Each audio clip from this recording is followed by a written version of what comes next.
Hey campers, Clint from 50 Campfires here. I'm here with Burt with Minnesota Teardrop Trailers. We're going to talk about the Vestibule today.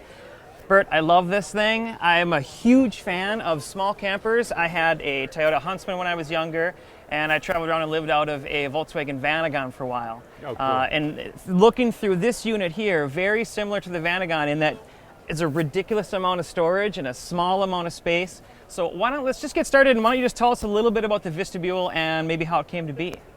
Well, Vestibule is just a small teardrop trailer, which got its start in the 30s and 40s.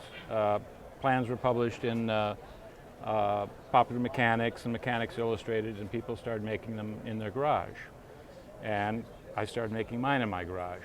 Now, this is my take on the classic teardrop. Okay, so you've been into this for a long time. I have not. I've only been building them for 2 years.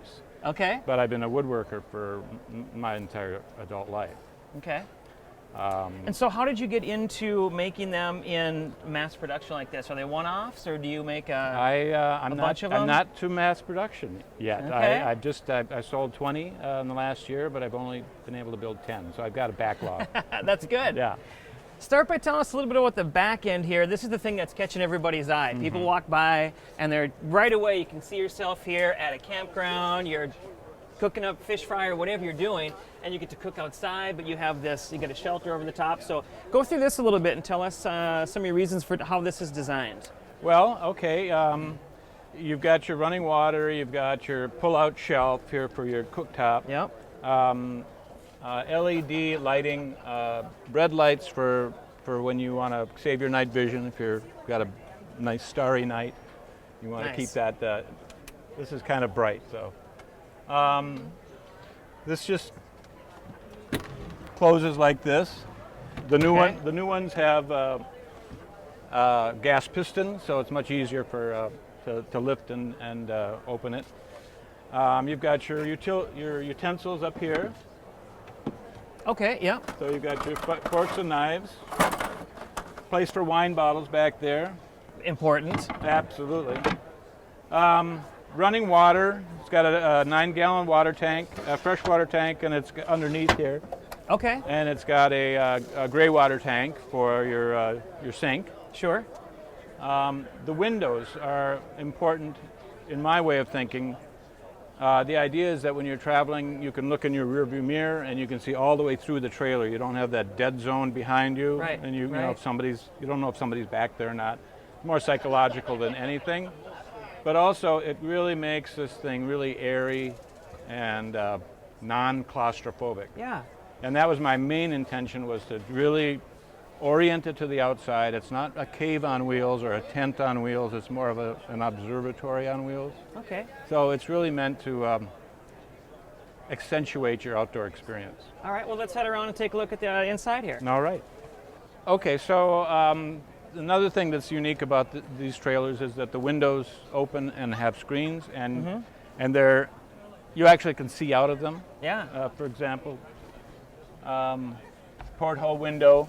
Yes. Has a little privacy screen, and then it opens like that. Nice. And then these ones here do the same, yeah? And these do the same. Plus you have a table that folds down. This you usually use in bed mode, because you lose your table when you're in couch mode. And you'll see how that works in a minute. Okay. And this works the same way as the porthole window. Okay.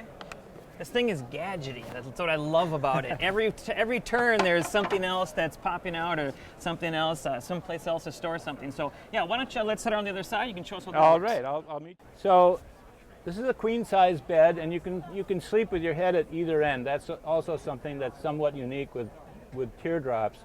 Usually your feet tuck in underneath the headboard, and I didn't want that. I wanted you really to have the entire space for your bedroom. Now, the bedroom turns into a sofa bed. Wow. And then you can put a table. Well, there is a table.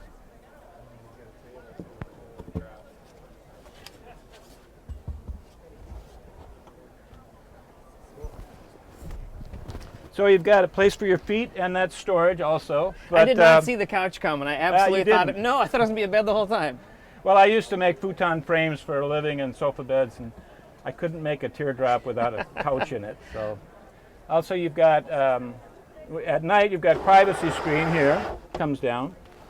Slick. You've got ventilation ports here, so you use those in conjunction with the fan, and if you have the fan blow out, you get a nice breeze across the bed all night long. So this is really comfortable in here. There's way more room than I thought there was going to be. There's a ton of other storage up behind us. Yes, you have more LED lighting in here. Looks like we have a fan in the ceiling. That's right. We've got a dome light and night light, and we've also got reading lights over here. Maybe that might not be good for your camera. So the questions I have then are, what about towing this? What kind of vehicle is somebody going to need? Well, it's only 1,200 pounds, so you could Almost tow nothing. with just about any car. I mean, you may feel more comfortable with a slightly larger car, but you don't have to mortgage, the house to buy a big SUV. Sure. I have a minivan, just a minivan, and it tows 3,000, which is overkill. And more than enough room to put gear in here and everything. And what about price? What are we looking at? The price ranges from about $14,000 to $18,000, depending on all the bells and whistles that you get. And if I needed to have one today, you're telling me I can't have one today. I have to get on a waiting list. But how long is that going to be? Well, it's hard to know because I'm just about to hire a few people, and Yep. I need to get to a point where I'm making 3 or 4 a month instead of one every month and a half. Sure. So sure. by the middle of the summer, I should be there. So your waiting list will dramatically drop. But if you were to buy one now, you wouldn't get it till the fall. All right. Sounds good. Well, hey, thanks for taking some time to chat with us today, Burt. Yeah, it's good to meet you.